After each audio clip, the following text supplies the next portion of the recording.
අම්මා තාත්තා හිමි වූ කුඩා ලියෝ නගරේ අඳුරු සෙවණලි මැද ජීවත් වුණා. වයස අවුරුදු 7ක් වුවත් ඔහුගේ යහන උනේ පදික වේදිකාව. ඒත් ලියෝගේ හදවත පිරිසිදුව තිබුණා. ඔහුගේ වයසේ අනෙක් ළමයින් හොරකම් කරන්න පිට්පොකට් ගහන්න පුරුදු වෙලා ඉද්දී ලියෝ වෙනස්ම විදිහකට ජීවත් වුණා. ලියෝට හැමදාම වැඩිහිටි සයිරස් සීයාගෙන් අවවාද ලැබුණා. පුතේ, අපි කරන කියන දේවල් වල ප්‍රතිඵල කවදා හරි අපි ළඟට එනවා. ඒ නිසා හැමදාම හොඳම දේවල් කරන්න. අනිත් අයගේ දුක තේරුම් ගන්න කෙනෙක් වෙන්න. රත්තරන් දිලිසෙන්න පුළුවන්.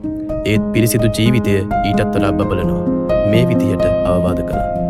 දවසක් නගරයට ව්‍යාපාරිකයෙකුගේ මුදල් පසුම්බිය බිම වැටෙනවා ලියෝ දැක්කා. දුවගෙන ගොස් ඒ පසුම්බිය රැගෙන අයිතිකරුට දෙන්න උත්සාහ කළත් ලියෝට ඒ ව්‍යාපාරිකයාව මගහැරෙනවා. වීදියේ යාළුවෝ ඒ පසුම්බිය වියදම් කරලා කැමති දේවල් ගන්න යෝජනා කළා. නමුත් ලියෝ දන්නවා ඒ දේ Tamanට අයිති නැති බව. කවදා හෝ ඒ අයිතිකරුට දෙන අදහසින් ඒ රහසේම ආරක්ෂා කළා. දින ගණනකට පසු ලියෝට නැවත මේ ව්‍යාපාරිකයා මුණ ගැහුණා. ලියෝ සියලු විස්තර පවසා පසුම්බිය ඔහුට ලබා දුන්නා. ඔහු පුදුමයට පත් වී ලියෝගේ දෙමව්පියන් ගැන විමසූ විට ලියෝගේ නිහඬ බව පිළිතුරක් වුණා. මවක් හෝ පියෙක් නැති වීදියේ හැදී වැඩුණු දරුවෙක්. මුදලට ගත නොහැකි මේ අවංකකම දුටුවෙම මිනිසා වැදගත් තීරණයක් ගත්තා. ඔහු ලියෝට මුදල් දෙනවා වෙනුවට ඔහුගේ අනාගතය බාරගත්තා. ලියෝට අලුත් පාසලකට ඇතුල් වෙන්න අවස්ථාව ලැබුණා. ඔහු හොඳට ඉගෙන ගත්තා. වීදියේ කුණු කාණු අසල සිට උසස් අධ්‍යාපනය දක්වා ලියෝ ගමන් කළා. ධනවත් මිනිසා ඔහුට අහිමි වූ පියාගේ සෙනෙහස ලබා දෙමින් ලියෝගේ දක්ෂතාවයට පියාපත් දුන්නා.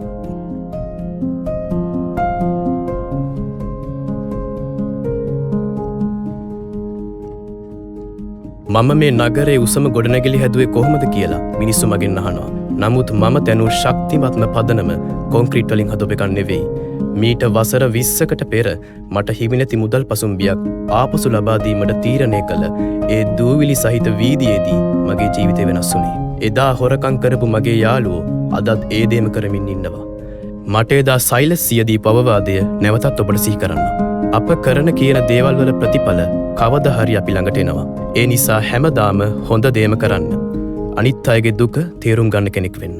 රත්තරන් දිලිසෙන්න පුළුවන්. ඒත් පිරිසිදු ජීවිතය ඊටත් වඩා බබලනවා.